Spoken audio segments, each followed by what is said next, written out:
regular meeting of the KCRHA Governing Committee to order. We start by grounding our work in the theory of change, which is if we create a homeless response system that centers the people with lived experience, then we will be able to focus on responding to the needs and eliminating inequities in order to end homelessness for all. This is a hybrid meeting, as all our meetings are, will be going forward. So there's a physical location as well as virtual access. I want to thank Mayor Nancy Backus and the City of Auburn for letting us borrow their chambers today. Austin, will you please call the roll? Yes. Member Constantine?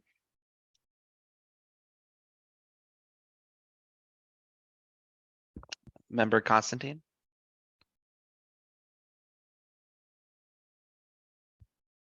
I will come back. Member McDermott? I see members McDermott and Lewis in the attendees with their hands raised. I think they must have missed their panelist links. So if you could promote them, Yes. great. Thank you. Awesome. All right. Member Constantine, are you there? Here. Awesome. Member McDermott? Here, thanks. Member Balducci? Here. Member McWhorter Jr.? Here. Member Bernie? Here. Chair Prince? Here. Member Backus? Here. Member Lewis? Present. Member Harrell, which I believe is being served by Deputy Mayor Tiffany Washington. Here. And member Lisa Herbold. Morning, here. The clerk does recognize a quorum. All right, thank you so much. Next is our land acknowledgement. We acknowledge that King County is located on the unceded traditional land of the Coast Salish peoples. We honor this land and its people, past and present. I'm sorry. And we are committed to directing and funding resources to organizations and directing funding to resources to organizations led by and in support of Native Indigenous people. We've got public comment next, or public comment sign up next. Public comment will be 10 minutes. Public comment must direct and directly address a portion of the agenda. Each person will have 2 minutes for public comment. At every meeting, we reserve time for public comment. If you would like to provide comments, please raise your hand in the Zoom, and Austin will call on you in the order received. Roosevelt. Yes, Chairman Prince, I'd like to make a motion to amend the agenda to provide for an update from CEO Jones before public comment, if that's possible. If there's a second. Second. All right, is there any discussion? All right, seeing none, all those in favor say aye. Aye. Aye. Any opposed? Aye. All right, the motion carries. We will do the consent agenda and then we will go to the CEO's report. For the consent agenda, we have one item. It's the February 2023 meeting minutes from our special governing committee meeting. Is there a motion to approve the consent agenda? May I jump in for a second? Yes. Isabel Ducci. I don't think it's appropriate to vote on anything before we have public comment. So I think the prior motion was to just do the briefing, then public comment. And I think that makes good sense. So the public hears what we're going to hear and then they can react to that. But I would suggest we hold off on voting on anything until we've heard from the public. So you don't want to do the consent agenda, just the minutes? You don't want to, you want to hold off on that? It's just a procedural, it's a better practice. Yes, I understand that people are unlikely to comment on the minutes, but it's just the better practice not to vote on things before we've heard from the public. Are there any objections? Sorry, thanks. All right. So we're going to move on to the CEO's report. Good morning, folks. I will be brief.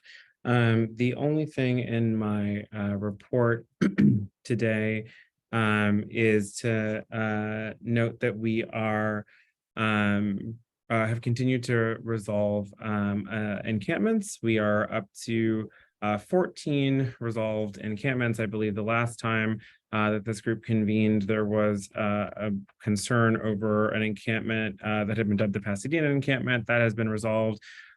With our combined work between the state-funded right-of-way work and the Partnership for Zero work, we have now resolved 14 entrenched encampments in under a year and brought in over 350 households.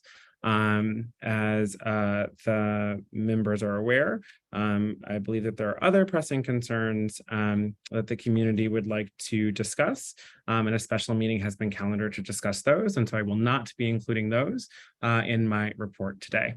That concludes my report. Any questions? Any questions from the governing committee? All right, we're gonna move on to public comment. We now have 10 minutes for public comment. If you wish to comment and have not already, please raise your hand. Or if you signed up in person, please do so now. Each person will have 2 minutes to comment. We ask that the comments be related to today's agenda. We will start with the people on Zoom and move to people in the room if there are any. Austin, please call on people for public comment. All right.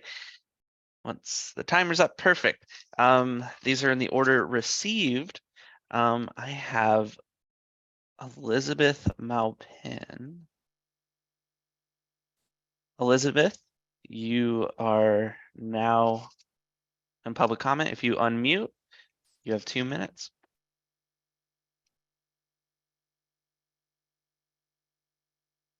Elizabeth, you are up for public comment. Hello, hello, Hello, Elizabeth. hello. Hi, can you hear us? Yes, can you hear me? Yes, you are up for public comment. Your 2 minutes starts now. Thank you. Good morning, Governance Committee. My name is Elizabeth Maupin. I am the coordinator of the Issaquah-Sammamish Interfaith Coalition and a member of the Lived Experience Coalition. I want to speak concerning the theory of change embedded in the 5-year plan and what is happening around transitioning of people whom the LEC placed in hotels using FEMA funds. The benefit of having people with lived experience active in the work to end homelessness is not just our clearer picture of what it takes to get out of homelessness, but our willingness to form non-hierarchical peer-to-peer relationships that foster trust and fill niches not addressed by housing and other providers, service providers. LEC staff and volunteers work long and flexible hours to respond to individual concerns and needs of our unhoused neighbors. The Lived Experience Coalition provides a social network of advocates who lift each other up and nurture hope. We hold each other accountable and learn from each other how to be a better community. We want to solve homelessness and continue to support KCRHA. Through connecting people with service providers or supporting them in finding their own housing solutions, our LEC folk reduced the number of our hotel guests from 235 to 115. In the days since KCRHA asked us to discontinue interaction with the residents, many of those placed in the hotels have felt abandoned. Please don't let us be sidelined. Thank you. I appreciate your time. Thank you, Elizabeth. Thank you. And again, just a reminder, let's make sure that it's germane to something that's on the agenda. Austin, we call the next person, please. Absolutely. It will be Maria Arns. Maria Arns. Maria, you've been granted Zoom permissions to speak. If you can unmute, your 2 minutes will start. Thank you. My name is Maria Arns, and I am a member of the Lived Experience Coalition. And I just want to say that we cannot make informed decisions without proper and accurate information. And in doing so, I just want to read the theory of change to remind everybody. We create a homelessness response system that centers customer voice, the voices of those who have lived. Then we will be able to focus on responding to needs and eliminating inequities in order to end homeless for all. And when we say homeless for all, we do mean everybody. And so my hope, my prayer is that with this meeting and the ones to come, that we truly look at not causing harm and continuing to keep as many people off the streets and safely housed as best we can. Thank you so much for your time. Thank you. Next up is Zaja Floyd. Zaja. Oh.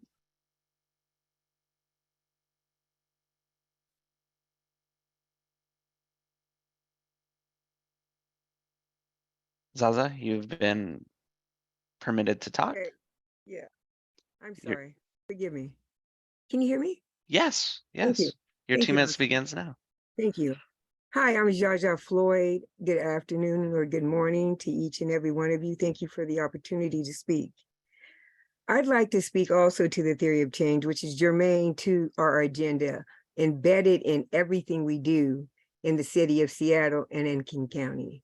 The theory of change is what is going to transition this city and this county from a white systemic organization hierarchical system into a more multicultural, multi-generational coalition of people coming together as one, netted together as one. We need to come together under a unified front in order to face homelessness with an opportunity to serve each and every individual who is sitting and living out there. I am formerly homeless. I am with the Washington State Lived Experience Coalition. If it wasn't for them, I wouldn't be where I'm at.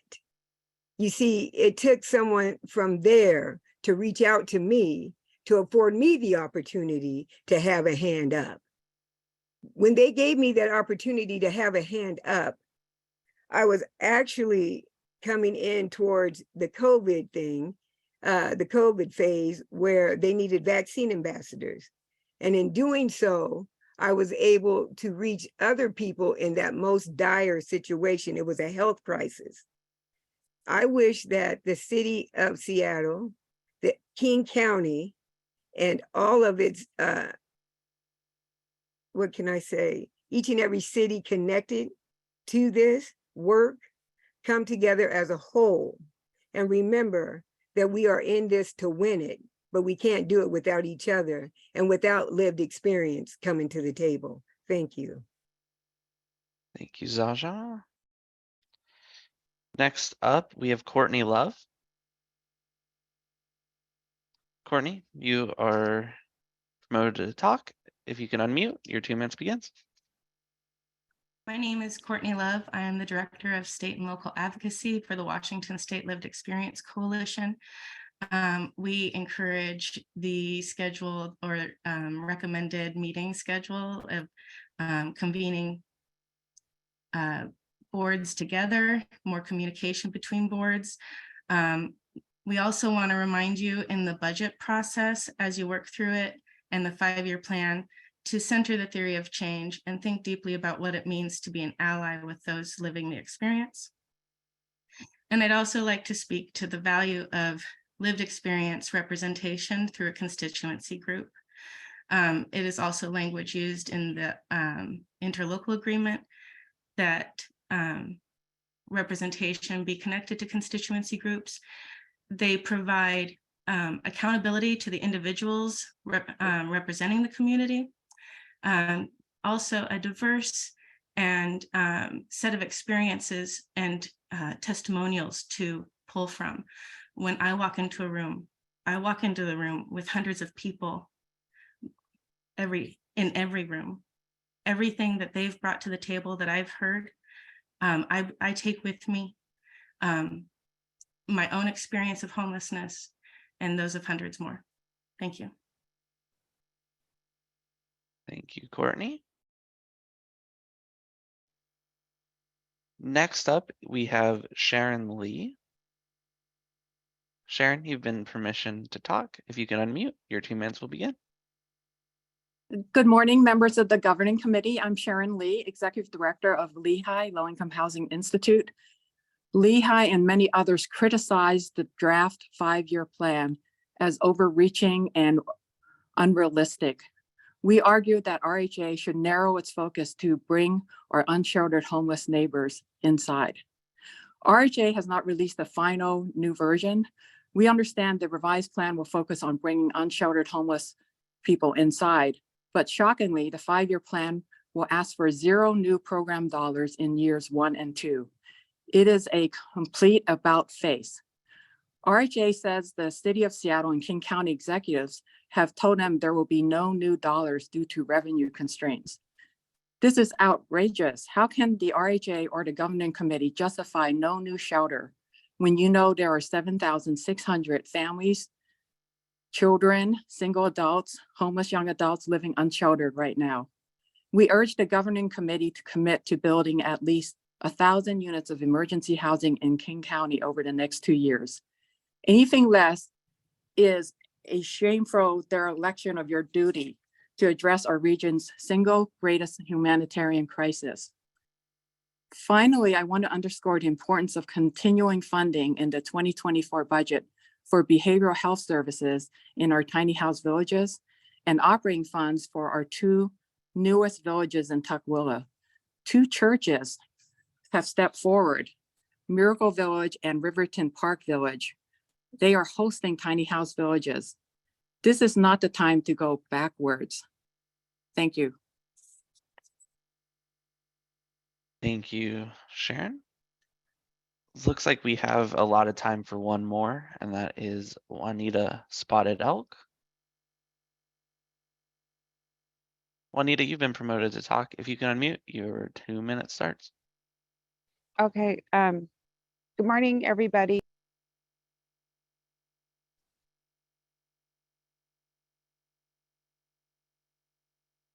Juanita, I re-promoted you to talk.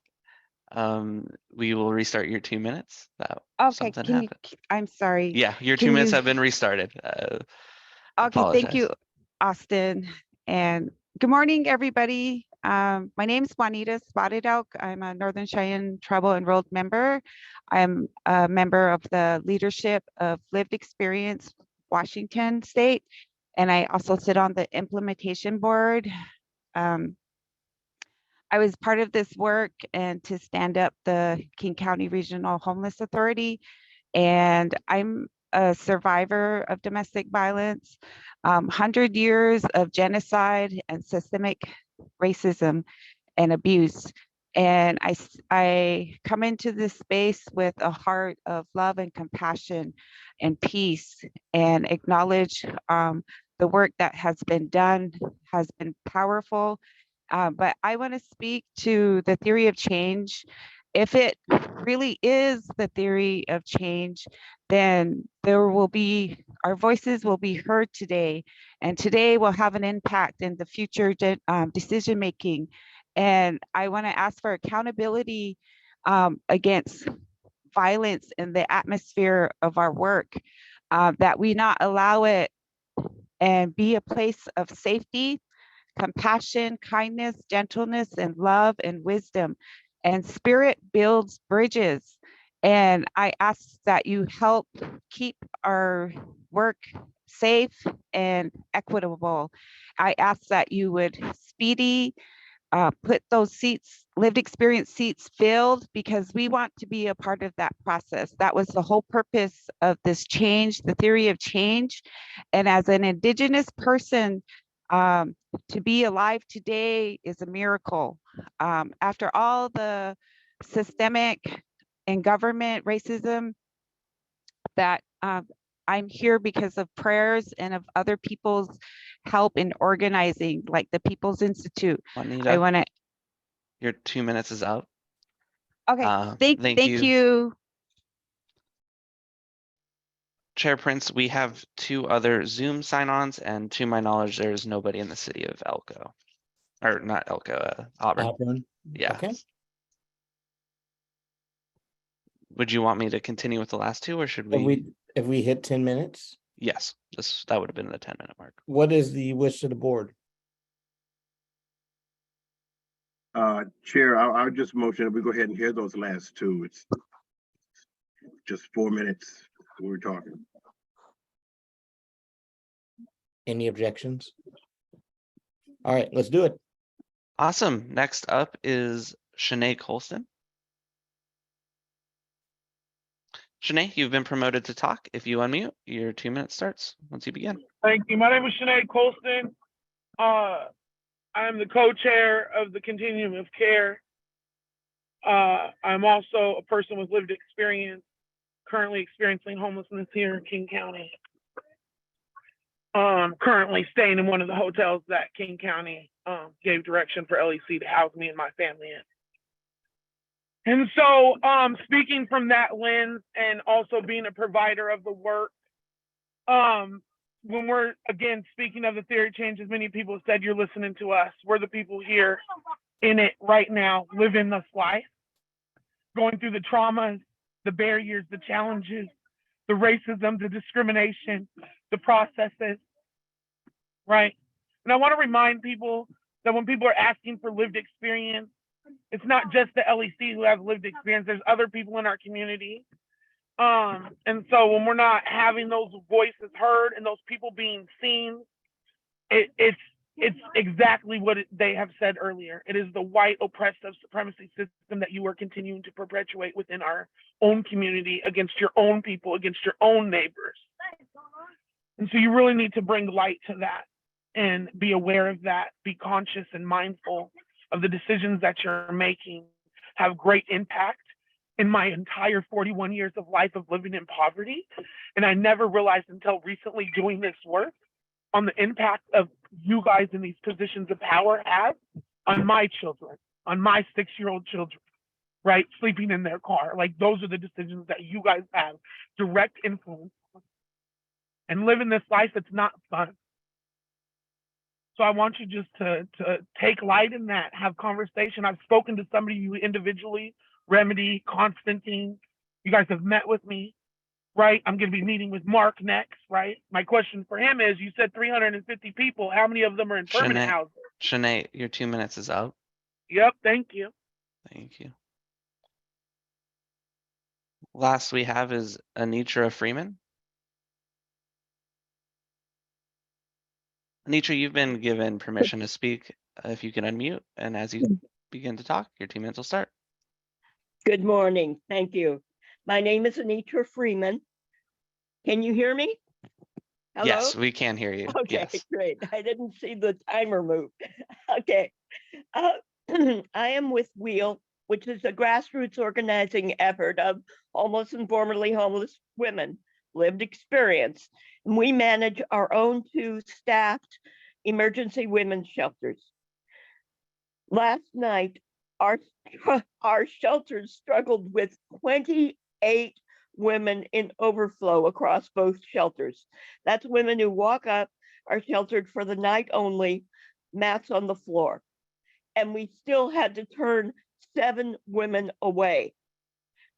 This is largely due to the hotel voucher program run by Angelines running out of funding. The RHA has not helped restart any homeless women's hotel voucher resource or in any other way figured out how to help. We are dying here.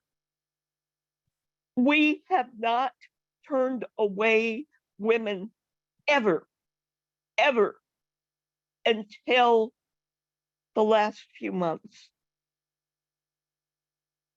Don't make us do it again. Thank you. Thank you, Anitra.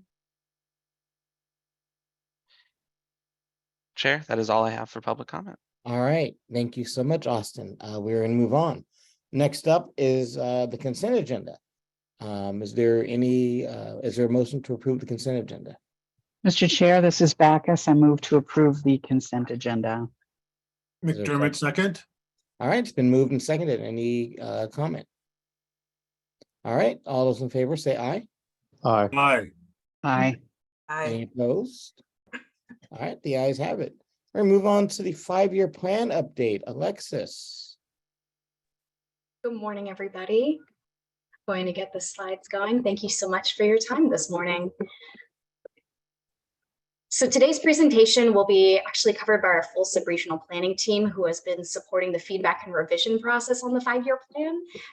I'll be kicking us over with a bit of a refresher on all the work that has gone into plan development over the past 11 months, from content development, engagement, and feedback.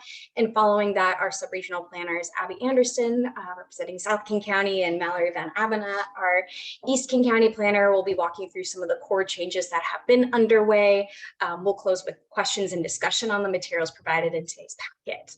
And as we go through today's presentation, also want to voice at the top that we will be continuing to have dedicated time and space weekly at a subcommittee of the implementation board known as the System Planning Committee on Thursdays 3 to 5, where that subcommittee will continue to take up and review changes to the plan. So to provide a refresher to the committee and the public, here's where we'd like to start today, taking us back to summer 2022, starting with the findings of the implementation board retreat, where the board had identified this current state of scarcity and shared a definition around scarcity and ideal future state of shared abundance. We started having a series of workshops with community partners, providers, city partners, and community leaders on a variety of topics, from procurement to data, to also having a series of sub-regional system partner workshops and district workshops. And through that process, community priorities really came out of the woodwork. Things such as the need for broader affordable housing availability across King County, the need for wage equity for frontline staff, the need for improving our system-to-system connections, leaning into racial equity as our core approach, and then also our major gaps in service across subregions and subpopulations. In fall, we moved into a second tranche of engagement that was more focused on subpopulations as outlined here on this slide, and then also focusing on our system-to-system partnerships and connections as well. And in this phase, staff also developed staff with lived experience and professional experience working with these subpopulations and across these systems, worked with these work groups to really develop a number of the initiatives that are represented in the draft plan. This was the original draft of the plan, as it originally had a goals and objectives to initiatives framework. And as we moved towards rollout and we released a draft version of the plan in January, we went through a pretty robust comment period. This comment period allowed for and included a public survey that was circulated, in which we received around 640 responses from the broad public. And of these 640 responses, we received over 2,000 separate comments, as each survey response had an opportunity for up to 8 comments on elements of the plan. We got a full countywide representation in these respondents, and also want to voice during this period, we had a number of provider leadership briefings, lunch and learns, and also the team went out to engage with folks currently living unsheltered on elements of the plan as well. And taking all of that feedback, the team put together a recommended slate of revisions in the spirit of really being responsive to all of the elements that community partners and the public had raised. And the revision process has been running through a subcommittee of the implementation board. So the subregional planning team had prepared a revision recommendation memo, and after CEO review went to the system planning committee for deliberations, and that is where a lot of the conversations related to the feedback and restructuring have been taken up.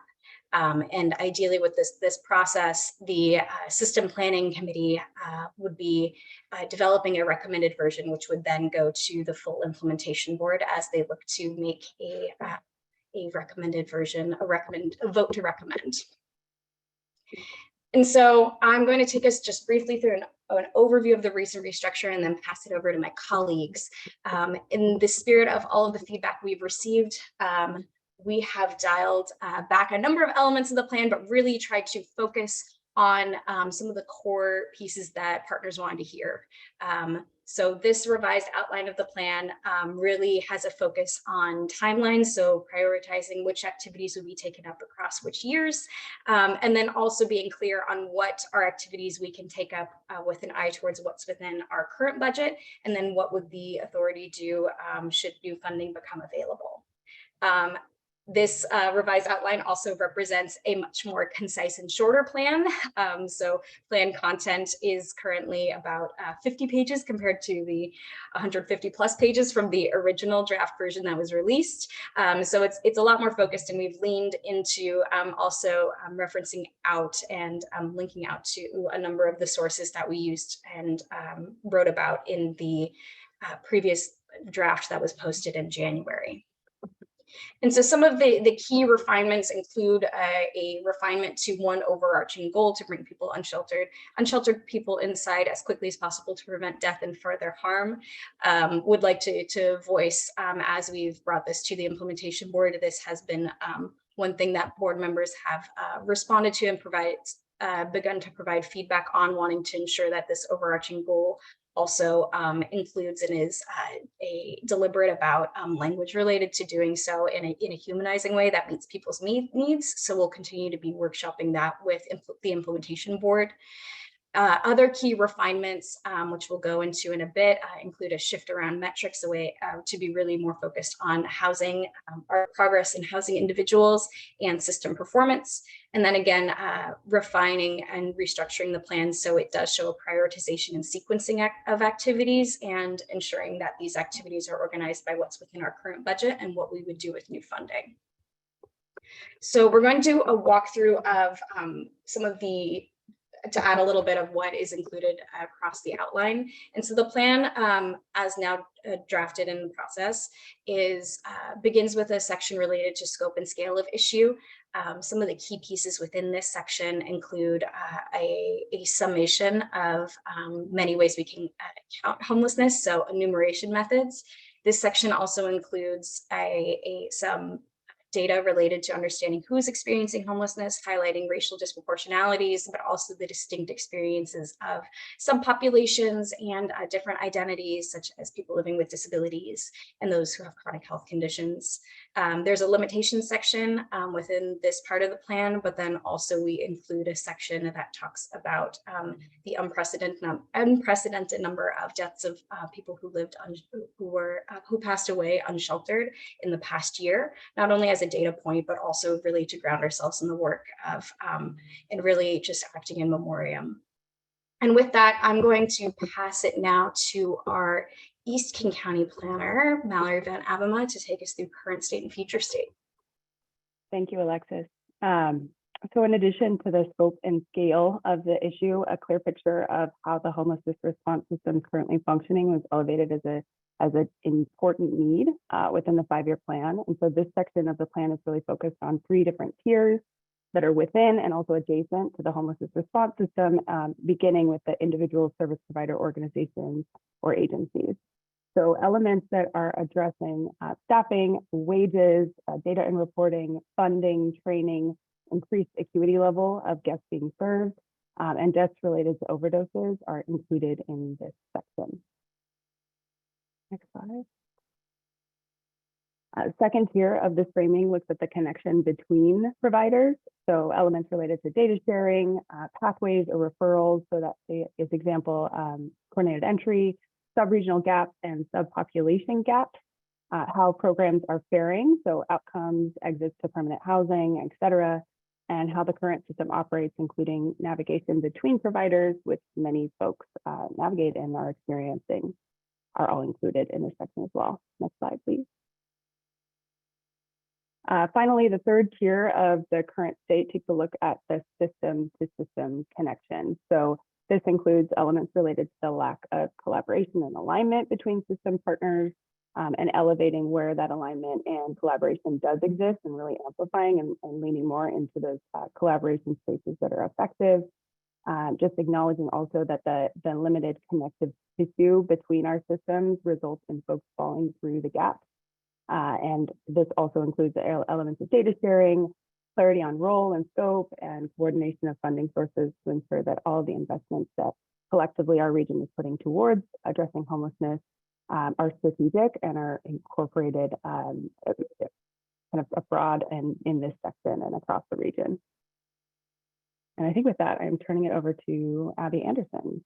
Oh no, this is my final one. So ultimately, ideally, we're looking to build a homelessness response system where individual providers are adequately resourced to carry out their work, where providers are really well coordinated with peer agencies and they have the capacity to help support dynamic data tools and collection, and they're operating in subregions across the county and also offering services that address the needs of folks who hold identities that we know are disproportionately represented among folks experiencing homelessness.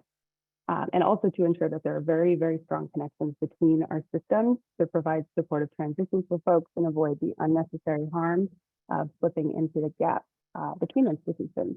And now I'll pass it over to Abby Anderson, our South King County planner. Thanks so much, Mallory. So in order to achieve that ideal system state, we've developed the 5-year plan with these 3 foundational elements, as Alexis alluded to earlier. So 1 overall goal, activities that are sequenced and within budget. So we're looking at activities that are years 1 to 2 and then 3 to 5. And then we also have a funding strategy shift, a section that outlines how we are going to identify new funding sources and how we will deploy those. So we can move to the next slide to talk a little bit about how our metrics have changed from the previous version of the 5-year plan to the updated one. So before we had several metrics tied to each initiatives or objectives within the plan, and we've shifted that to have some overall metrics that measure our progress towards this overarching goal of addressing ending unsheltered homelessness as quickly as possible. So every single metric in this updated version will be working towards that universal progress. And then we also have activities, impact statements aligned with each activity that explains how each activity will be generating progress towards those overall metrics. So as we move to the next slide, we can show you verbatim the metrics as they stand in the plan now. So looking at the top bullet points, identifying how we are measuring progress toward, again, that one universal goal of ending unsheltered homelessness as quickly as possible. So this is how we are planning to measure that progress towards that goal. And then recognizing the intersectionality and unique experiences of homelessness, we will also be disaggregating some of these metrics by things such as household type, race and ethnicity, and then different program types for the homelessness services. We can move to the next slide, which will show you a quick snapshot of our year 1 priorities table. So this is, again, just a screenshot from the version of the plan as it stands now. And you can see on the left of this table, we have key actions listed. So these resemble and mirror the initiatives that were in the previous version of the plan. We then have a column that identifies which topic areas that they are focused on, so that you can take a look and see sort of how we are categorizing each of these activities. Then we have that impact statement I was referencing earlier, with the bolded portion identifying which metrics overall this activity will be impacting. And then, of course, a status column to indicate whether or not KCRHA has already begun the work towards this activity. And you can move to the last slide, which just demonstrates that we will have a similar table for years 3 through 5, and then also a table that identifies our go first strategies should we be able to accrue additional funding based on that funding strategy shift.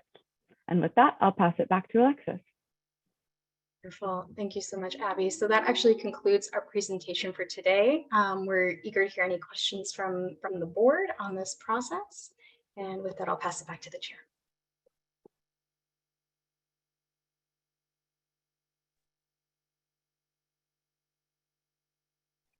Thank you so much, Alexis. Are there any questions?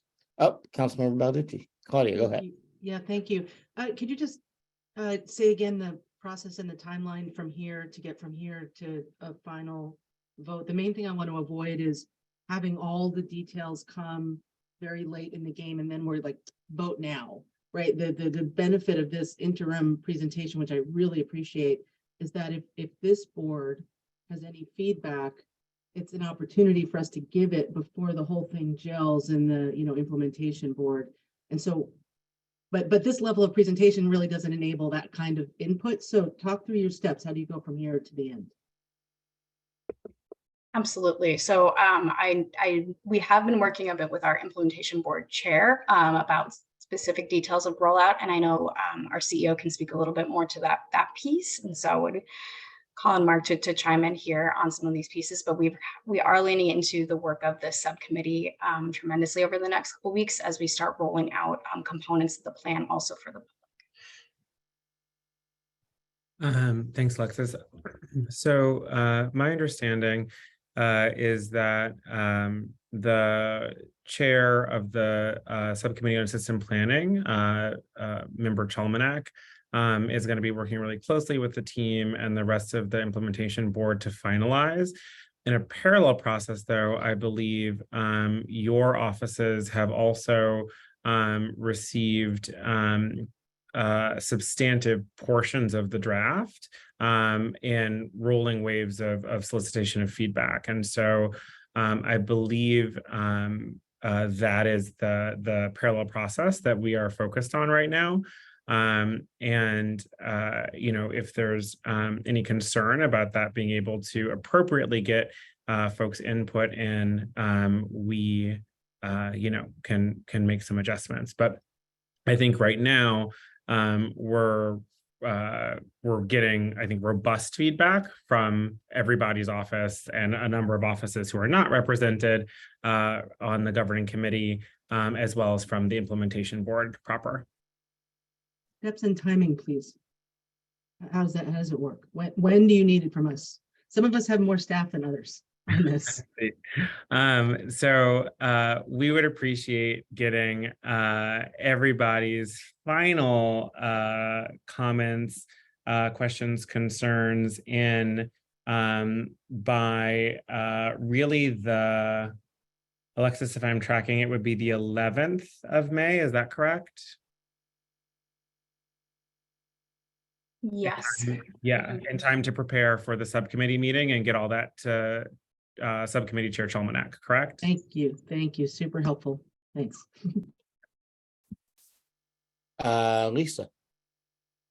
Thanks so much. I do have to say, I feel a little bit like we're in the same place we were at the last meeting where I made a pitch to add a meeting for the purpose of having that opportunity as described by Councilmember Balducci. And it's not just our feedback that's important, right? And I do appreciate having the opportunity to work with RHA and that really appreciate all the work you've been doing with my staff, Christina. But we also need to be able to share the next draft with the public. And that is something I think everybody knows is really, really important before, and I think there should be some sufficient time for the public to receive it, respond to it, tell us what they think of it before we vote on it. So just wanting to flag that this is, I think, a really important part of getting this governing board to a place where we can coalesce around the plan. I do really appreciate accommodating my request for an additional meeting.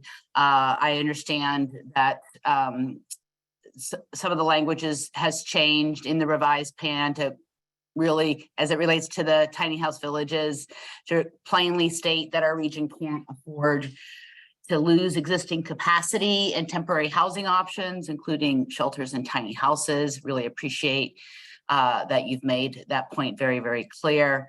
I do have a number of methodology questions that were sent back on the 12th of April. And I think the answers to these questions might inform the content of the plan itself. Just real quickly, the questions range from wanting to understand the reasoning behind the calculations of temporary housing needs, or the in the use of these 180 interviews, whether or not there were other data sets other than the 180 interviews to calculate the temporary housing needs. why open-ended questions were chosen as the best approach for the in-depth interview questions, as opposed to selecting options from a list. Also, I think one of the things that folks are very interested in is the question of how the numbers in the plan are informed by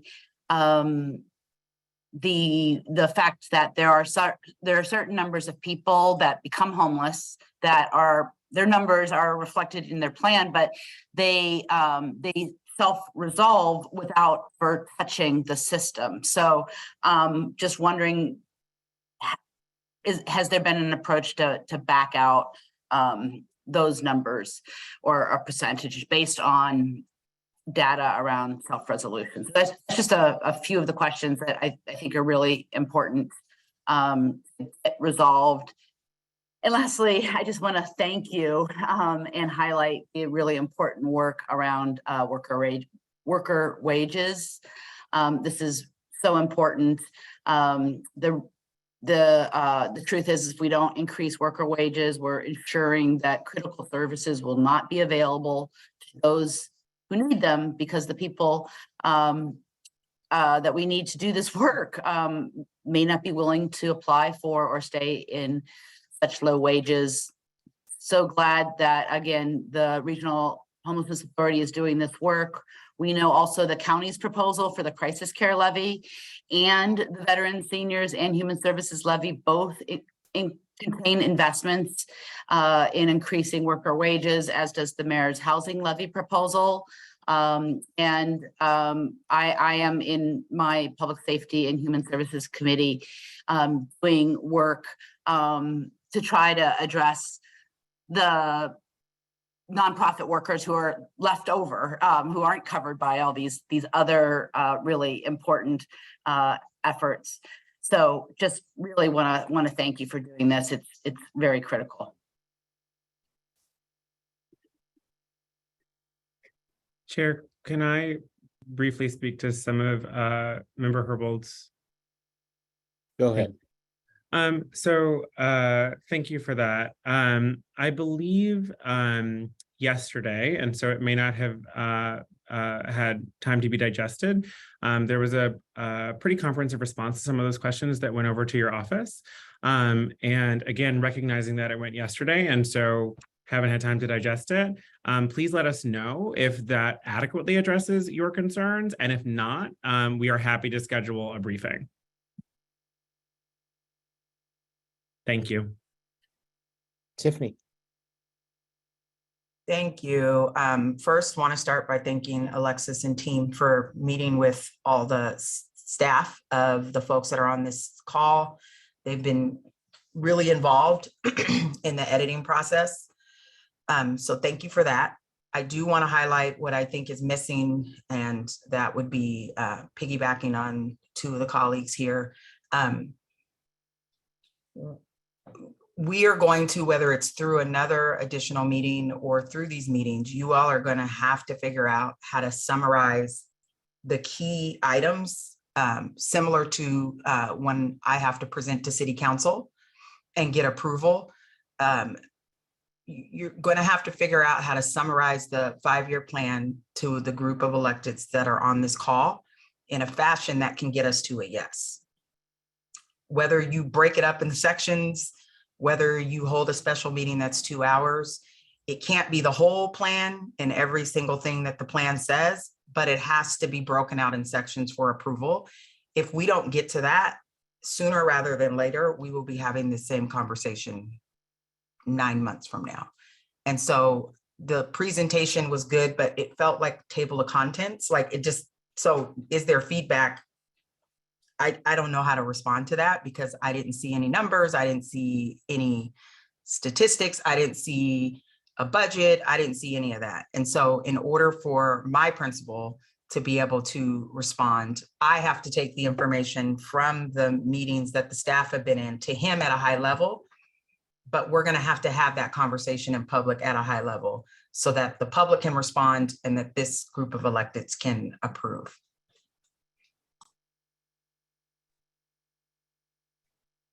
Andrew.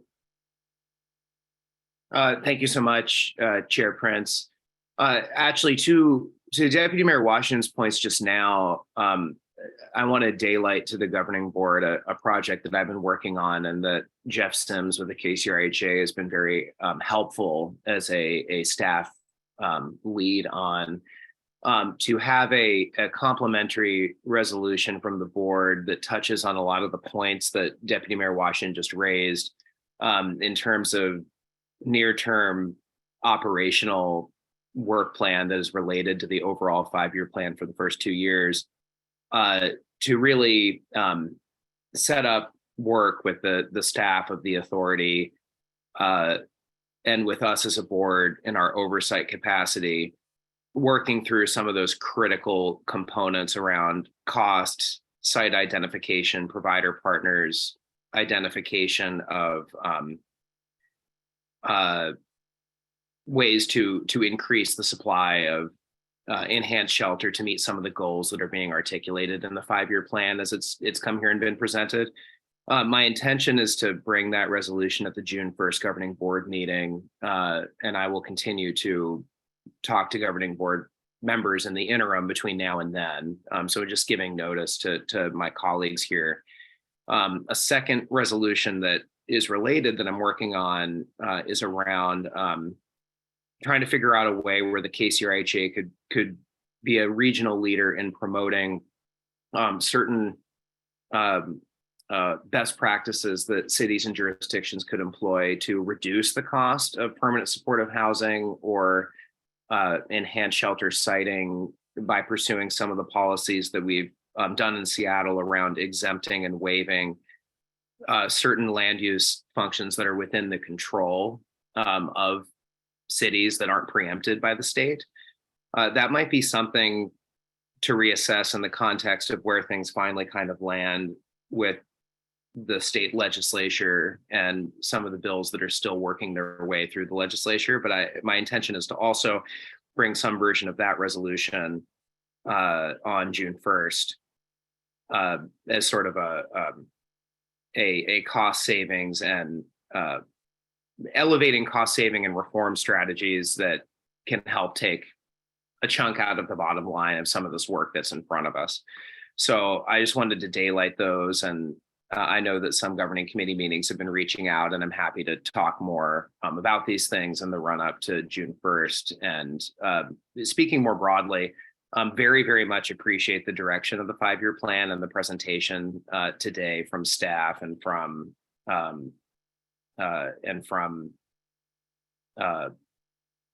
Alexis earlier in just running through some of the changes, and look forward to continuing to work in partnership to further revise and refine, as Tiffany says, as we go back to presenting to our respective councils to get regional buy-in. So with that, Mr. Chair, I don't have any other remarks, and I'll hand it back over to you. Thank you so much. Mark? Thanks, Chair. Two things. One, I think I would love to be directed to do a work plan. Can someone do that? So there are some, as those of us who were there around the ILA drafting know, there are a lot of things that should be in there that aren't in there. And I think the authority staff have been prioritizing getting a 5-year plan to then construct a work plan around, but would be very, very grateful, frankly, for an opportunity to then turn that product into a work plan that we're then that's what we're checking in about. And we all know the discussion that we're having, that would be fantastic. So lots of receptivity on our end to that concept, Member Lewis, and thank you for bringing that up. I think to Member Washington's points, that was hard for me. I'm so used to calling you Deputy Mayor. That was so to Member Washington's points, I think that I'm hearing that concern, and we're certainly open to scheduling a special meeting. I think scheduling is quite difficult. And so would ask, that folks, if that's the route that folks want to go, that folks really work hard with our team to lock in a date that's going to work best. I think, we are also able to work, with folks, again, like office by office, and make presentations, whether it is to full councils, to, RPC, et cetera, to some of those spaces where, again, the public is also going to be able to receive the information. Because one of the things that I, want to note is that the nature of the request is not just that the members have an opportunity to engage, but also that the public have an opportunity to engage. And to that end, what I would also flag is that the system planning subcommittee that is chaired by implementation board member Chalmanak is open and is noticed, and would really encourage members of the public to come to that discussion if they're able. But broad receptivity on our part, and happy to do whatever this body decides is the appropriate path. Tiffany, go ahead. I don't know how, I'm the new sit-in for Mayor Harold, so I don't know how this works, but is it possible to have a special meeting with a 1-hour presentation on the 5-year plan and an hour for discussion, not ask for a vote, and then hold the vote off for the next regular meeting, which allows the members to think about what they heard, talk to their staff about it, and then the vote goes to the next regular meeting? And I'm looking to the members. Is that something that folks would be willing to do? To Mark's question, I know that we've been resistant to having extra meetings. I don't see a way in which we can pass this thing if we don't just hold a special 2-hour meeting before the next meeting. So that's my question. Nancy. Thank you, Mr. Chair. I am certainly willing to do that. I know the challenge is going to be with all of the different people on this screen finding that time, but I am certainly willing to work, try and work around, some meetings, and try and find that time to carve out, because we do, as we've said, have one chance to get this right before it is finally published. And we owe it to the individuals that we say that we are trying to help. We definitely owe a time period where we can have that open, honest dialogue publicly, and then come to some agreements, and then bring it back for another meeting for the vote, and not do it all on the same day.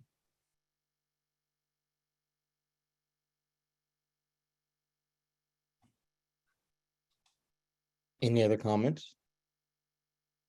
All right, we're gonna move on. Next up is our budget discussion. We'll get a briefing prepared by Authority staff Meg Barclay, Tiffany Brooks, and Jeff Sims on the annual budget recommendation to the City of Seattle and King County.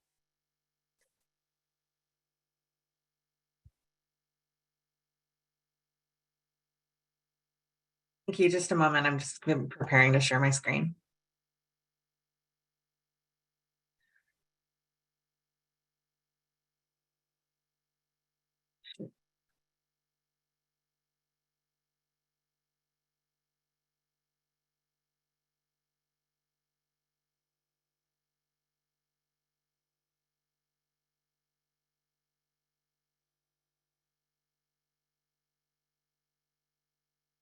All right, I think that did it. Can you guys see the presentation? Yes, we can see it. Great, thank you so much. All right, so my name is Meg Barclay. I use she, her pronouns. I'm the Chief Administrative Officer with the King County Regional Homelessness Authority. I will go ahead and walk through this presentation. Unless CEO Jones, do you have anything you want to say before I get started? Thanks, Meg. I would just note for the members that the KCRHA budget process is biennial, and so this is a mid-biennium supplemental, and the focus is on addressing, any significant identified needs, not on the kinds of large system level asks that we made in the last year's budget presentation, which we will again bring to you next year. So very tight, very narrow, and focused on some clearly identified things within the current budget cycle. Thank you. Thanks, Mark. Okay. Okay, so this is a quick agenda to describe what we're doing here today. We start out with some context, moving on to what funding has been approved for 2024 by our funders and from other funding sources. And we move on to recommendations for action today. So for context, starting off with accomplishments, thing that the RHA has achieved in 2022 and 2023, notably Partnership for Zero implementation, at 100 people permanently housed. Our system advocate workforce has grown to 25, and an additional 15 positions are actively being filled right now to fully staff that workforce. The state of Washington right-of-way funding award directly to the RHA this year. Since that was awarded in last spring, 8 encampments have been resolved. 292 people have been provided into emergency housing, shelter, or permanent housing. North King County Regional Interlocal Agreement is our first interlocal agreement besides the one that created the RHA between the city of Seattle and King County. It was executed across the cities of Bothell, Lake Forest Park, Kenmore, Shoreline, and Woodinville, and it comes with some funding as well. We completed the first full year of system implementation and ensuring that funding was spent in the community, executed over 260 contracts, and our overall spending was almost $131 million. And we had our first financial audit from the state of Washington for 2021, which was completed in 2022 and was clean with no findings. Oops. These are some incremental changes that were approved by King County and the city of Seattle in the second year of their biennial budgets. So funding for the Soto shelter in 2024, and also a little bit of additional funding through the Housing and Essential Needs program. Some context also for service changes that we're anticipating. In 2024, there's about $9.3 million currently funded by the city of Seattle that is one-time funding for operating programs. That level of service would decrease in 2024. And there's $4.9 million for 5 programs with King County that are currently funded through the end of 2024. However, those contracts are scheduled to be transitioned to the RHA in 2023. And the issue here is whether the RHA should assume administration of these contracts this year, if only to wind them down by the end of next year. And Partnership for Zero, looking at the current funding source, which is foundation funding, we'll begin the transition to Medicaid reimbursement in 2024. We do have and reimbursed an estimate that about 85% of those costs will be reimbursed. And so we have about an $880 million kind of shortfall based on that estimate. But we do feel confident that we will be monitoring our 2023 spending and prioritize our request to carry forward any unspent funds in 2024 would be prioritized to fill this gap rather than asking for additional funding for the 2024 budget. This is some more information on the sources of funds for those one-time programs I just discussed. And the Schedule A that was also provided in your materials describes those projects that are currently funded with that one-time funding. And this slide just provides some context for the RHA overall staffing profile. You can see here the two biggest. Meg, I see that Member Washington has a question. Oh, I'm so sorry. I can't see the questions when I'm in this presentation mode. I have the hands up. I apologize. Can you go back to the previous slide? Yes.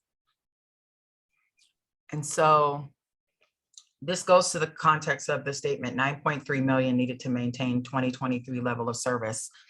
This is the slide that explains what services will end at the end of this year. Is that correct? Yes.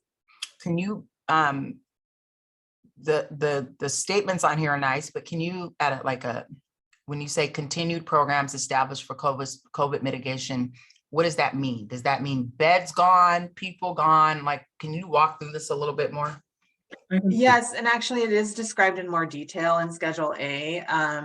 Mostly these are either new programs that were established with the one-time funding, or they are the additional funding that was provided to existing programs to either expand the number of beds available or to decompress those sites to allow for better social distancing, or to address other increased costs associated with mitigating the impact of COVID-19. Can I add some additional detail, Meg? Yes. So the one-time funding that we identified to lift up, if this governing committee approves, to lift up in discussion with our funders, is currently sustaining active programming. So we did try to establish a walkthrough of like what funding, what the total amount of one-time funding that's currently in the system is actually close to $50 million. What we looked at was what programs are actively deploying one-time funding to provide services. So the rapid rehousing dollars are, active at our rapid rehousing contractors doing that work. In some cases to the significant amount of the total award, and RHA staff believe that there should be a discussion about whether or not that should continue. The same with outreach and day center contracting. Again, there's a significant amount of an active service award that is made up of one-time funding. To your specific question with regard to loss of beds, I think that would require a more granular analysis than what we have done thus far. At this point, what we've done is look at the shelter programs and looked at the percentage, again, of the award that is one-time funding, and made a call that says, okay, we're seeing that this is 40% of the total award. There will be some loss here, right? And again, recommending that we have some discussion about that. And should either of the main funding jurisdictions want us to, we can obviously sit down with those providers and talk much more specific impacts about the potential cuts over the course of the summer in coordination with the budget offices. Was that helpful? Yes, thank you. Okay. Thank you, CEO Downs. We'll move. Are there any other questions before we move into the discussion of the staffing? So, and I'll try and keep an eye out for hands, sort of, but thank you for letting me know. So this slide just illustrates, if you look here at the two biggest proportions of our different categories of staff, about six collectively comprise about 60.5% of positions providing direct service to either unhoused neighbors, which is our systems advocate staff, or service providers through our programs and performance teams. In contrast, about 1.6% of positions support people operations or human resources. 4.8% of positions provide support financial operations, and 13.7% of positions support the CEO team policy, strategy, and planning work. And so now we'll just move into the funding that's been approved for this year. The City of Seattle approved funding is described in more detail in Schedule B in your materials. Here we provide it by funding source and by program type.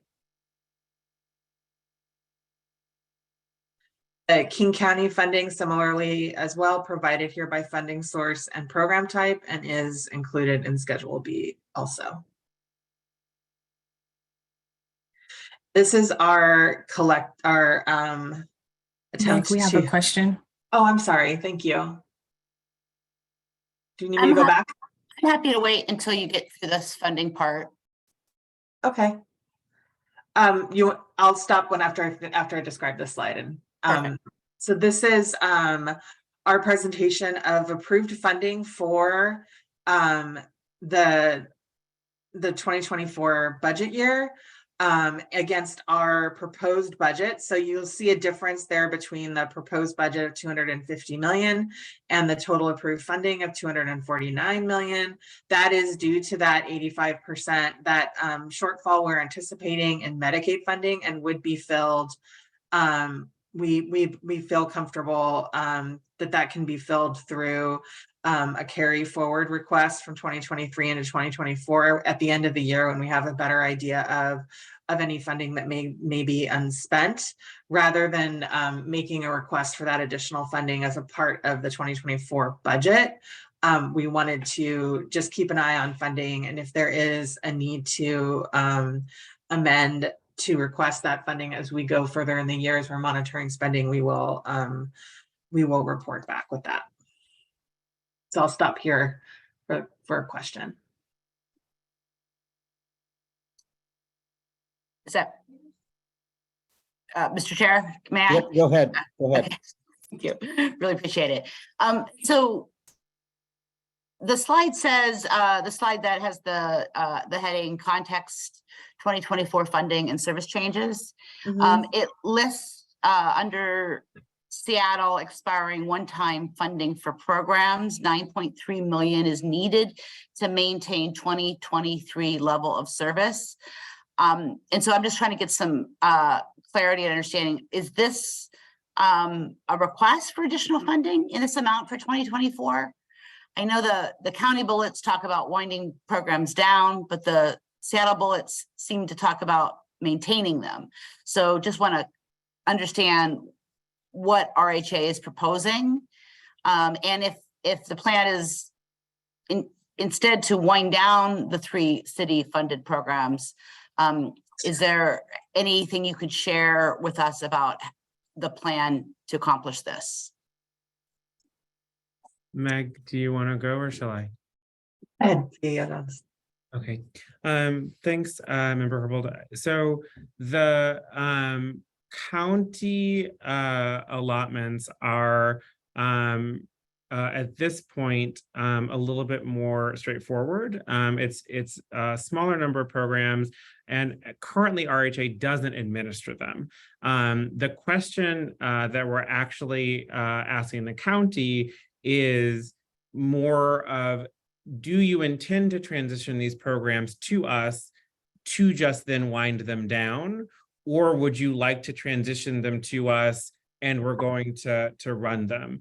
Because of our, as you saw on the previous slide, we often talk about the 100 or so folks who work here, but the majority of those are actually in direct service. We don't actually have a ton of people who are doing contract monitoring and contract administration. And so I think the discussion we would like to have with the county is, if these programs are not going to be continued, we actually would not like to assume responsibility for them to then wind them down. On the city side, the disbursement of one-time funding is a little bit more complex. It's quite a few programs. I believe it's about 20, maybe a little bit under. And the impact levels range from around a 10% program cut if the one-time funding lapses to, I believe there's one program that is 100% funded with one-time funding. And so it's just a more complex set of decisions. And at this point, RHA's recommendation is, let's talk about it. I think that what we are requesting is the permission to enter into discussion around the one-time funding and the impact on programs, and seeking authorization for an ask up to that amount. I don't know at this point whether or not it would actually wind up being that amount. Is that helpful? Yes, it is helpful, but it's just still not 100% clear to me what the proposed budget says. So the proposed budget is, if I can say back to you what I thought I heard you say, it includes the 9.3 sort of possibility, like a request. Oh, no, it actually is it is the funding that has been approved for the RHA plus with that the budget that we're asking for approval for is this $250 million. It does not include the one-time funding because that hasn't been approved for 2024. Right. And because of how our budgeting process works, we need your approval to enter into discussion with the funders, right? And so we are asking for permission to talk about that money. And then if it were approved and actually put in the budget, we would come back with our final budget seeking your approval to begin spending in December. I think I got that. Appreciate it. And those conversations that you are seeking approval to enter into, they would also include a conversation about the consequences of not providing the funding and the approaches that RHA would use to wind down programs and discuss the impacts of winding those programs down. Correct. Okay, thank you. Lamont. Thank you, Chair, and thank you, Mark and Meg. I just have 3 quick questions. I don't see a column for our, philanthropic foundation private support. And then the second would be, given that this budget was developed 2 years ago, and the new priority in our 5-year plan, like how does that impact this budget or adjust this budget? And then the third piece is, could you all share how our providers and lived experience community was involved in this budget planning, given that budgets are huge policy documents? Sure. So I'll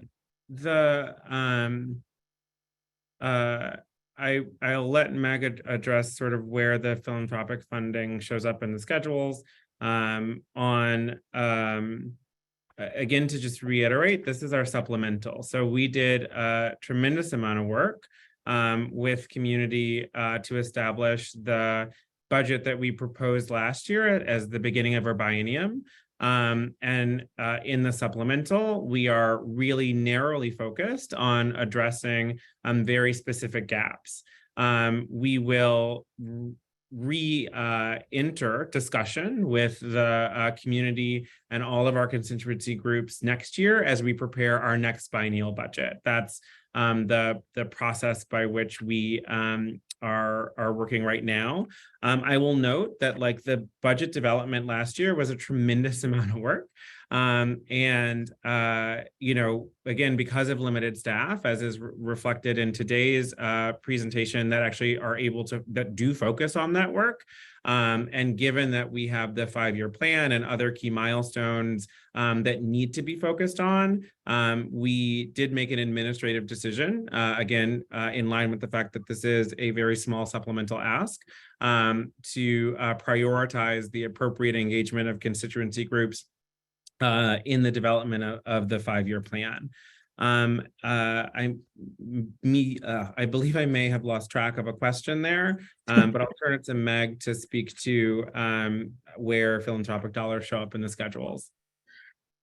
Sure, thank you. So we've had a couple of philanthropic sources in the past. One, funding for the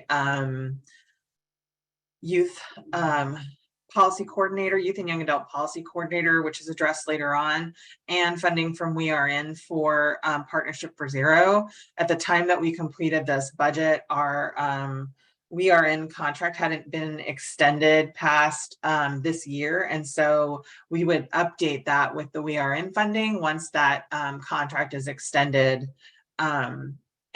between now and when the final budgets are approved by the legislative bodies at Seattle and King County, and when we come back in December with those final budgets.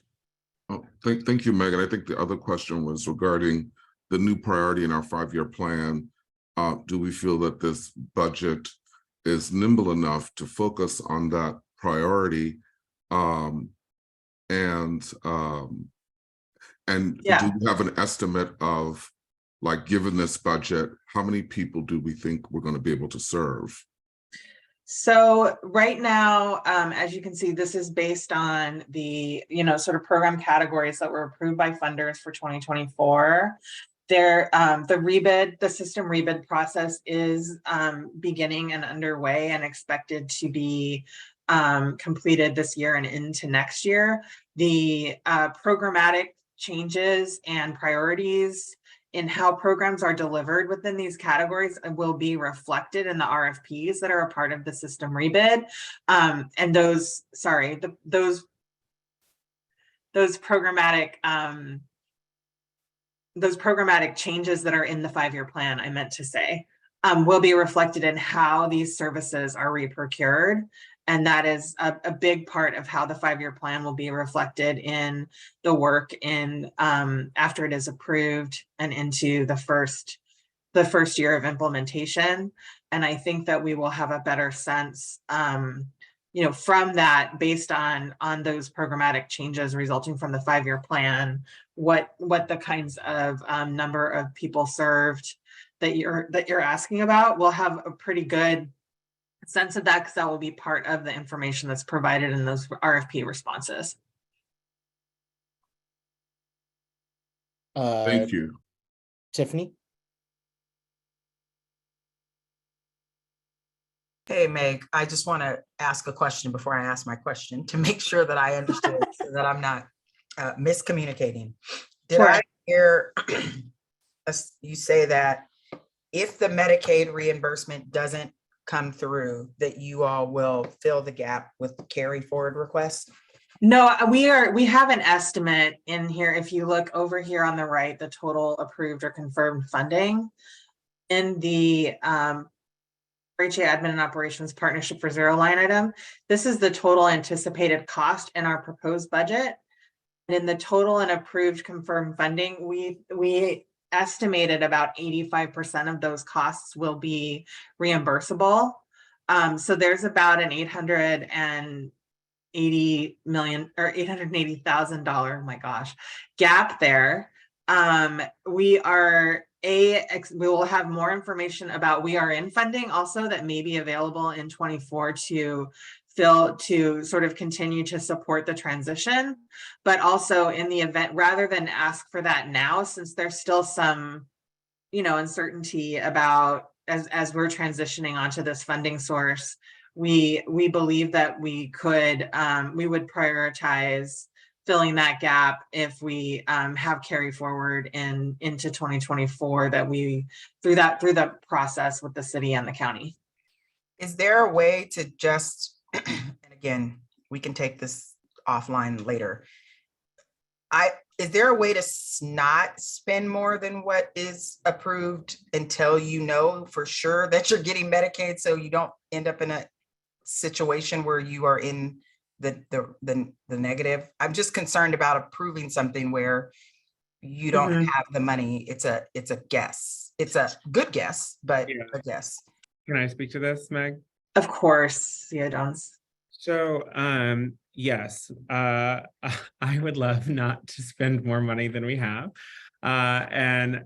So what we're doing is a number of dry runs with Medicaid billing while we're still entirely grant funded to see what kicks back, what CMS accepts, doesn't accept, et cetera.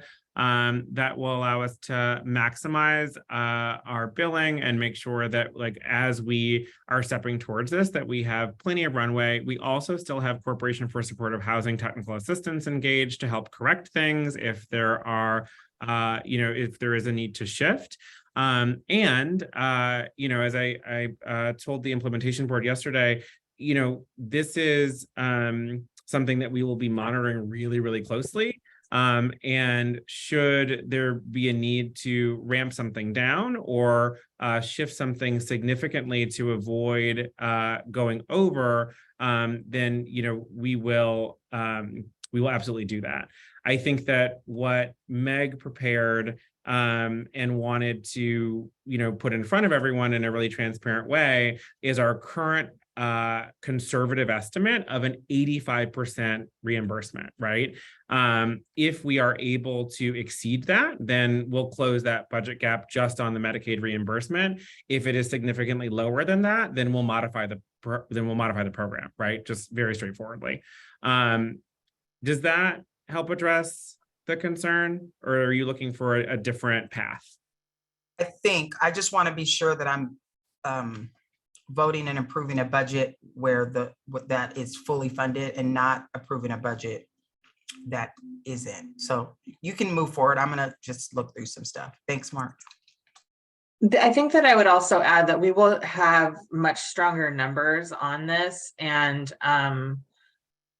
a lot more information when we come back with the final budget for approval at the end of the year. And we can include proposals that keep us whole within 2024 funding. At this time, it was just, it's early, and to CEO Dones's point, we did want to be transparent about what we know right now about Medicaid reimbursement. We will know so much more in a few months. Yeah, Nancy. Thank you, Mr. Chair. So those comments make me feel a little bit better, but I, as someone who passes or provides a budget to our council every 2 years, we never put anything on the budget that we don't know that we have the funding for. We come back and we make an amendment to the budget if there is additional funding that comes in, but we do not put something on there that's aspirational in our funding. And so it concerns me a little bit that this budget is doing that. As I said, the last comments make me feel a little bit better, but I am never going to be supportive of an aspirational budget going forward that does not have funding sources identified with the actual or close to the actual amounts. Mark? Thank you, Mr. Chair. So I just want to remind everyone as just a process point where we are, this is not our budget. So our budget will come back to you in December. And as Meg was just saying, at that point, we will have in front of you, this is what we can afford, and all of the things, it will be balanced, right? This is what we are proposing again as a submittal and a discussion point with, at this point, city and county as our primary funders. So completely agree that, in terms of moving into spending in 2024, everything has to balance. And the documents that you will receive in December, we will have identified, this is what we're going to be able to do, and everything will net. We wouldn't ask for true spending approval on a budget that put us into the red. All right, unless there are any other burning questions, Meg, can you continue? Sure. I think the next couple of slides are sort of cuts on this information, so I can go through them very quickly so we can get to any other discussion as soon as I can get there. PowerPoint to do what I needed to do, and it did it really fast. So this is just our operating budget 2023 compared to 2024. Again, as we were just discussing, this $879,000 under is entirely due to right now what our estimates are in Medicaid reimbursement. We will close that when we come back later this year. This is the 2023 final budget compared to the 2024 proposed budget, showing some net changes and some explanations for those changes. I think the most important thing to notice here is this $20 million increase in permanent supportive housing is due to the transfer of COC contracts for services currently being delivered and under contracts administered by King County. Those contracts will all have transitioned over to the RHA by 2024. And so this isn't a net increase of funding to the system. It's just changing that we're administering those contracts now instead of King County. So recommendations are to approve the 2024 budget totaling $250,013,983.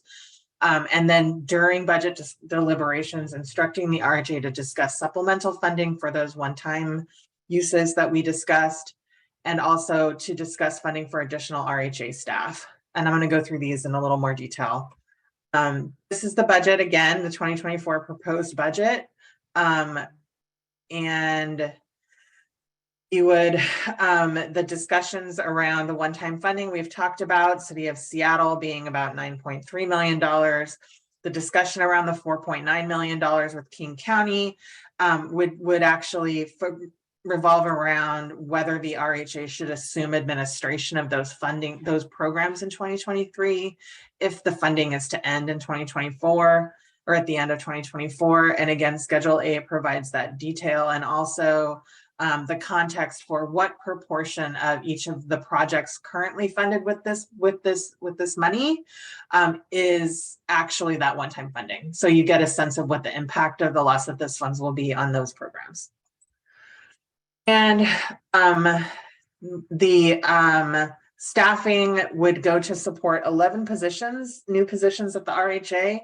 For people operations, we would want to be able to hire a people operations director that would be focused on and overseeing all aspects of HR resources, including recruitment, labor relations, and they would support the assistant CAO for operations, working closely with managers across the organization to ensure staff are well supported. And then a couple of other people operations staff to support this work as we have grown from, I think when we had this conversation last year, we had about 40, 45 employees. We have over 100 now. And so that gets very complicated, as I'm sure you can imagine, and additional help will help to help us to also be proactive and think ahead, and again, provide that support for our teams. I'm sorry, here we go. And then we also would request funding for 3 staff in financial division, a chief financial officer and 2 financial analysts. The CFO would be solely responsible for managing our finances, including budget forecasting and financial reporting. Our budget has also grown significantly from less than $100 million in the first year, which was largely flexible funding, to last year and this year over $200 million, with now sources from local, state, and federal grantors. And the financial analysts will also help us to be able to provide more timely reporting, especially ad hoc spending and other kinds of reports in response to requests from funders and our internal and external stakeholders, giving better and more consistent picture of where we are financially. And so this slide just restates those 3 recommendations. But yeah, and these are the policy. So I'm so sorry. I'm having issues with slides today, advancing or not advancing them. The policy positions, one would regularize a current, our senior director of policy, who's currently funded with grant funding. This would keep that position with permanent funding. And then 3 policy coordinators, one of which is also grant funded. And so this would allow that position to continue permanently with ongoing funding. And then 2 additional policy coordinators, again, to support policy development and implementation across RHA initiatives, and a permanent position for Partnership for Zero, which would be the Housing Central Command Manager. That would be a person to lead Housing Central Command operations. job to be coordinating with the operational teams, which are their field team and the housing acquisition team, finance and admin, comms, data, those things to ensure that we're getting that issues are tracked and that barriers to housing or other operational barriers are elevated and resolved consistently. Now, this just states these recommendations again as we go into discussion. And I will stop sharing my screen. Mark? So I can see people. Yeah. Mark, go ahead. Thank you, Chair. I wanted to note for the governing committee, I think a couple important aspects. So one, as you consider the RHA staffing requests, I would ask that folks remember that as a standalone organization, we don't benefit from the same kind of infrastructure that is broadly available at the city or county. So when we talk about the number of folks who are in our finance team, those folks also run payroll. They ensure that, you know, we are paying vendors, that we are contracting appropriately with vendors. They help manage and run all the invoices for all of the, you know, provider contracts. And so the amount of work that they are able to accomplish is because they stay up real late. And I think that, like, you know, we prioritize operational asks in the supplemental out of recognition that while that team is small and mighty, it's too small. And we're not able to move as quickly as we need on funder requests to ensure that, you know, things are checked the right way. We also, as we've grown in the complexity of our funding, recognize a need for that CFO position, specifically someone who is a CPA, right? And is able to work across those fund sources with a real understanding of, you know, the general accounting practices and language, and, you know, the way to make sure that all of that comes together. We obviously did get a clean audit last year. We want to keep getting clean audits and want to make sure that we have the right technical expertise in-house to do that. With regard to the people operations or HR support, you know, I would be happy to go into executive session if folks would like, you know, using the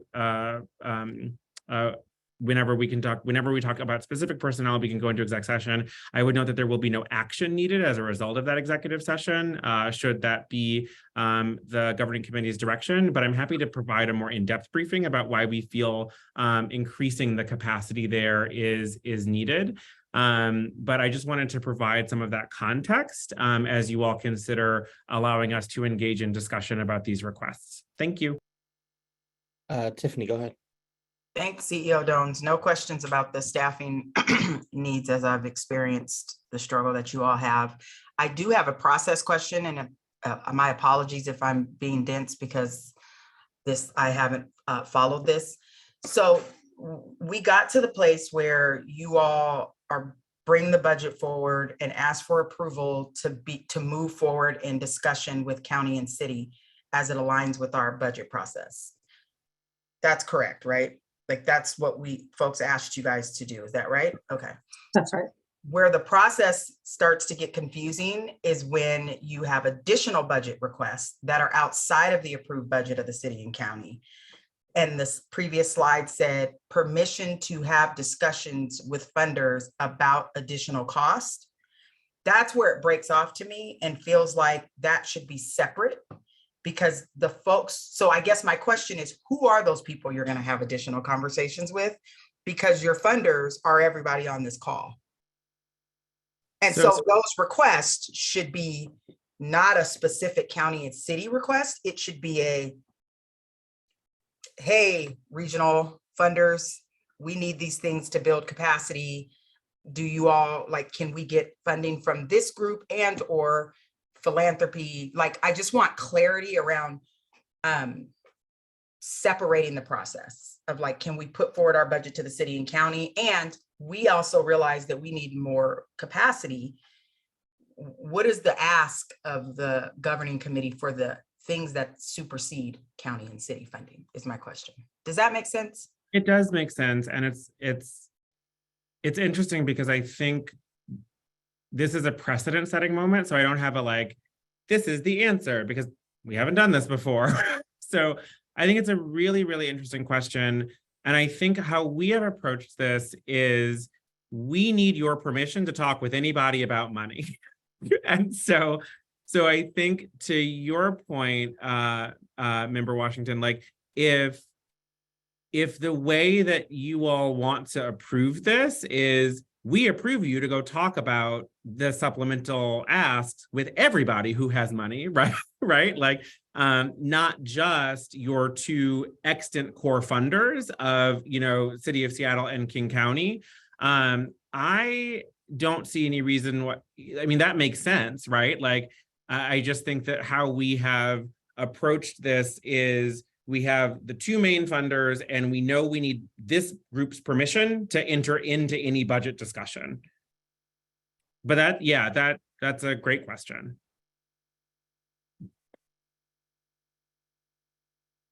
Lisa, go ahead. Thanks. This might just be a different way of asking the same question, but resolution itself that we're voting on says two things. One, the governing committee approves the implementation board's action to authorize the RHA to submit the 2024 budget proposal. And two, the resolution authorizing this submission shall take immediate effect immediately upon passage. It doesn't say anything in the resolution itself about the three asks from RHA to ask the governing board to authorize those three, the conversation with those three aspects. So what's the vehicle to do that? We do it by amending this resolution, or we do it with a separate voice vote? I would say, and I look to Austin as clerk here, I would say the cleanest would be to amend the resolution so that it, again, like as a precedent moment, I would prefer that in the future, we break it out in the resolution. And like, that's just what we're asking, right? Is like, and honestly, like, now that I'm really thinking about this, forgive me, it's been a really busy week. In the future, I think what we should actually do is bring a resolution for each thing, right? And so a resolution to, begin discussions around the already approved funding, confirming it, making it blah, blah, blah, blah, blah, a resolution about supplemental programmatic funding, and then a resolution about any supplemental operational funding, should that be on, up for discussion that year, right? But I think that actually would be the cleanest way to ensure that you all are saying yes, no, yeah, whatever the appropriate responses are. So we will make that change moving forward. But for today, I think what we should do is probably voice vote amend the resolution so that it has those three things in it. To clarify my own statement, I said three things. It's the first thing is the thing that the resolution does cover. So it's two, sorry. Right. To add the additional two. Yes. Yeah. Thank you. And just Grace, thank you for the grace with like, this is our first time. And so like we're figuring it out as we go. Are there any other additional comments?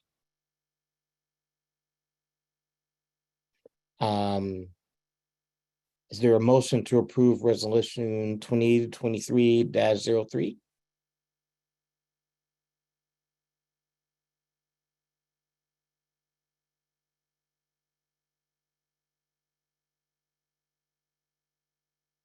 Motion. Is there a second? Second. All right, it's been moved and seconded. Is there any additional discussion? Yes, go ahead.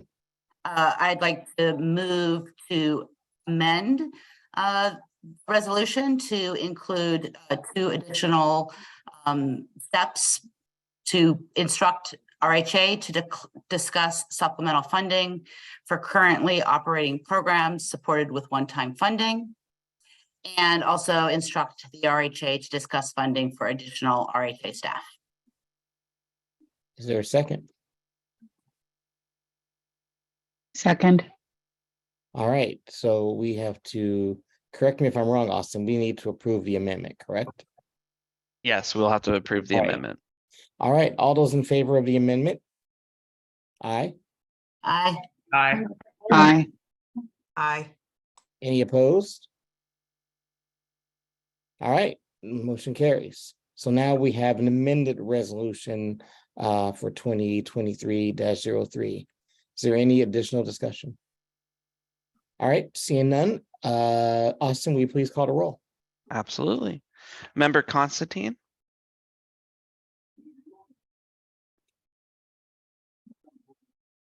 Aye. Member McDermott, Aye. Member Balducci,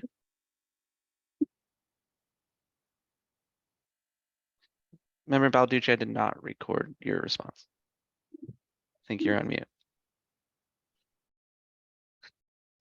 Again, it did not Your come audio in. seems I to- think, I'm not muted. oh, there you go. There we can Now hear we you. hear you. Hi. Now we hear you. Thank you. May I get a response though? I did not catch the response, unfortunately. Aye. I got it. Thank you. Member McWhorter Jr. Did I hear an aye? Yeah, can you hear me? Yeah, Aye, yeah. awesome. Member Bernie, Aye. Chair Prince, Aye. Member Backus, Aye. Member Lewis, Yes. Member Washington, Aye. and finally Member Herbold. Yes. Awesome. Austin, I don't think you called on me.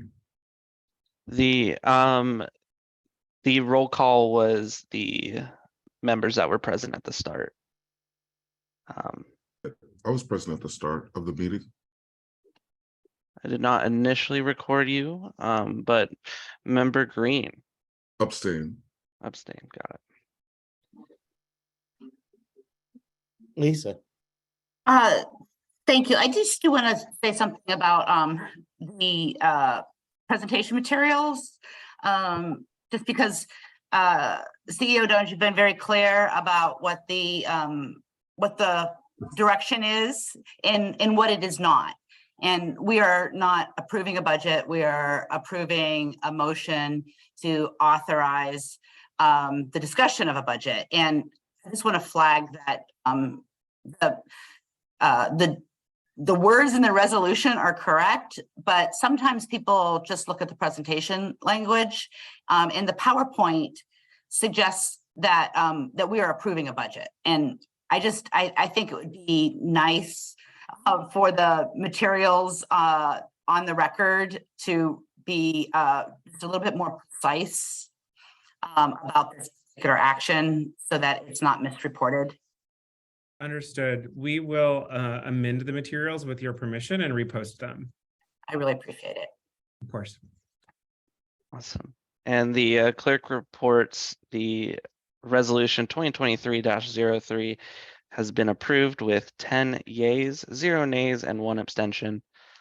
Chair, back to you. All right, thank you so much. Now we're moving on to clerk updates. Do you have any updates, Austin? Oh, yes. I don't really have many, but I do want to thank everybody for getting their conflict of interest forms submitted in a very timely manner. I greatly appreciate it. And also, I just wanted to add, I am very honored to serve with each and every one of you as your new clerk. My contact information will be going out to you and your staff. So feel free to reach out if you have any questions or if there's any way that I could better your time on the board. Very open to suggestions, very open to chat. So please know that my line is open. And with that, the clerk yields his time. Thank you so much, Austin. We have made it to the end of our agenda. The next meeting of the governing committee will be held on June 1st. Physical location will be announced on the KCRHA website in the governing committee section prior to that meeting. With that, we stand adjourned. Take care, everybody. Thank you.